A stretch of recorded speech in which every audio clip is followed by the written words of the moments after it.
Battar bu, ajab bo'pti. Yuringlar qizlar. Sen bitta o'g'il va opalaring ko'p bo'lishini o'ziga yarasha plyus va minus tomonlari bor. Oldin opalarimni tanishtirsam, bu katta opam. Uzr bunisi emas. Mana bunisi. Boksyor, Sodiq Tayson. Bu esa kenja opam sevimli mashg'uloti xo'ngillash, ya'ni ozgina yig'loqroq. Mana bu eng mazza joyi. Sardor krim bo'lsa ber, yuvib beraman. Uka, ovqat qalay chiqibdi? Ma, uyga vazifalaringni qilib qo'ydim. Rahmat. Arzimiydi.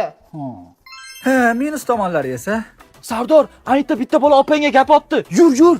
yo'q-a? Kim ekan? Bitta o'zing 3 ta opangga qorovullik qilishing kerak. Yomon tepdi lekin. Yaxshi debdi. Eng zo'r tomoni, opalaring bir-birlarini kichkina bo'lib qolgan kiyimlarni kiyib katta bo'ladi. Deyarli yangi kiyim olishmaydi. Sen esa faqat yangi kiyinasan, chunki bitta o'g'ilsan. Lekin bitta o'g'il bo'lsang, Sardor, ha, qara kimdir chaqiryapti. o'zingiz qaroving. Erkak kishi ekanda. O'zingiz jinnisiz. O jinni, Ha? Nima qilyapsan bu yerda? kim bilan gaplashyapsiz? O'g'il bolami? Ozoyimga aytaman. Ey, to'xtang. Ey, yo turmasdan menga qarash bor. Ha? Hazırla ham tushunmaysan. O'zim ham eplab ekanman bu ishni. Yostiq kerak emasmi mabodo?